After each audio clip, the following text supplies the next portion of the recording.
The alarm pings you out of bed. You take care of the biological necessities and then head for the kitchen to grab your first cup of coffee. Mm, this is the first of what will be 3 or 4 cups. You're not addicted, but you do like your coffee. You currently have it with a generous dash of milk and 2 heaped teaspoons of sugar. Sometimes you have it with artificial sweetener. You wish you had neither. Since 1 tablespoon of sugar holds the equivalent of 48 calories, your coffee habit adds up. And artificial sweeteners, well, are they really safe? Maybe you should give up coffee. Don't be ridiculous. Coffee is good for you. There's plenty of science suggesting coffee drinking protects your health. Even with your 2 teaspoon sugar habit, the amount of sugar you're consuming is significantly less than what shows up in a glass of Coke or orange juice. Maybe you should just give up using a sweetener altogether. Plenty of people drink their coffee straight and they seem to enjoy it. Yep, let's do it. The question is how? This is what a group of researchers in the psychology department of the University of Minnesota set out to discover. Their mission: to find the best way to successfully quit the sweetener in your coffee habit. Join us for this episode of Better Body Chemistry TV as we unpack what they discovered. It's probably not what you would do. Better Body Chemistry TV is brought to you by Dr. Sandy, a scientist turned gremlin buster, helping you battle sugar gremlins, heifer lumps, and other health horribles through better body chemistry. Remember, small things can make a big difference to your health. Now, using flyers, the team gathered a collection of people ready to contemplate quitting. 254 people expressed interest. Brave souls? Maybe, but they did get remunerated for their sacrifice. I might agree to forgo sugar in my coffee for 2 weeks for $40. Ultimately, 127 people participated in the study.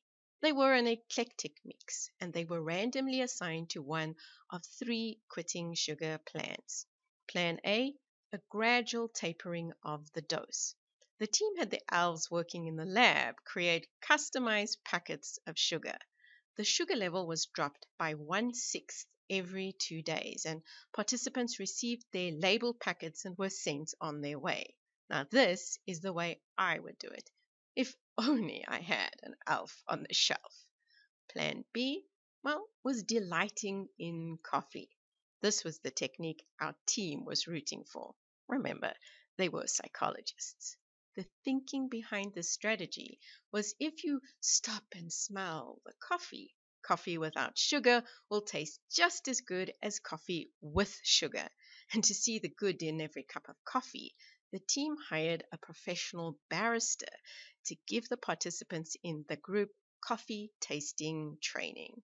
They learned how to hold the cup and notice the warmth, to see the steam rise from the cup, to smell the aroma and notice how this made them feel. Next, they placed the cup against their mouth to take a sip and noticed how the coffee moved across their palate. They were encouraged to take small sips, noticing the sensations and the texture of the coffee, and then to reflect on the experience. And finally, to rinse and repeat, savoring the next sip and the next. Plan C, well, they just stopped. Cold turkey. Aish. What a torturous strategy. Now, to keep tabs on how it was going, the participants logged into a portal to report their experiences.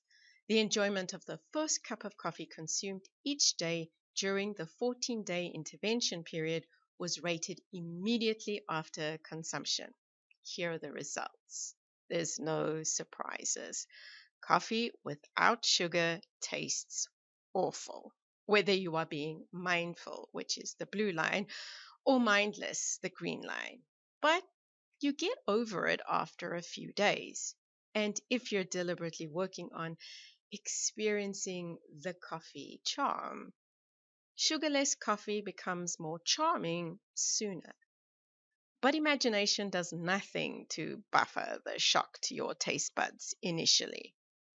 Ironically, slowly reducing the sugar doesn't protect the experience at all, just prolongs the agony. So, the take home from this, you will be miserable for about a week. If you can hold out, things will improve and you will be able to enjoy your coffee without sugar.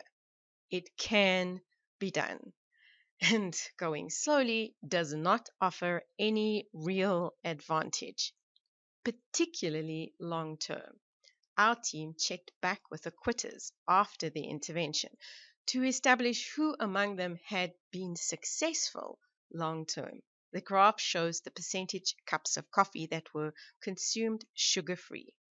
All responses are plotted. That is why there's a gazillion dots. Each dot represents one of the volunteers. Mean and standard error are depicted at each time point.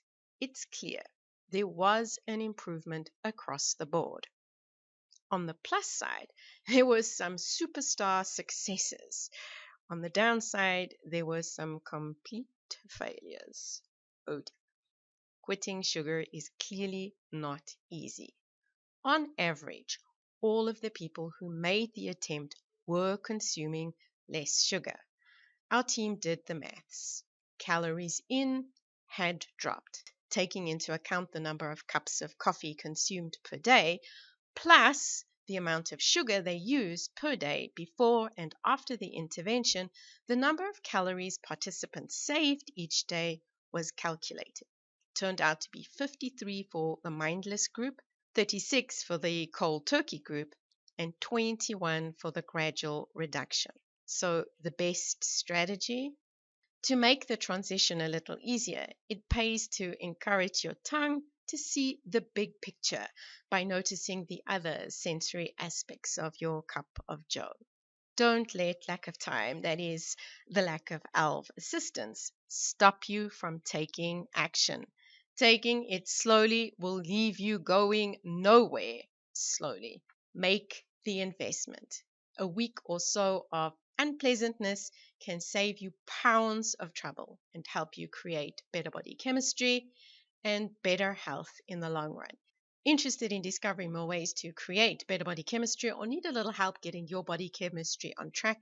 Visit our website at www.betterbodychemistry.com. Browse our library or enroll in one of our free courses. The advice is simple to follow and based on real science, not hype. Know someone who would like to give up their sweetener habit? Share this video with them so they know you don't have to wait until you have time to do it slowly. Just quit. If this is your first time here, subscribe to our channel to get more science-based health tips.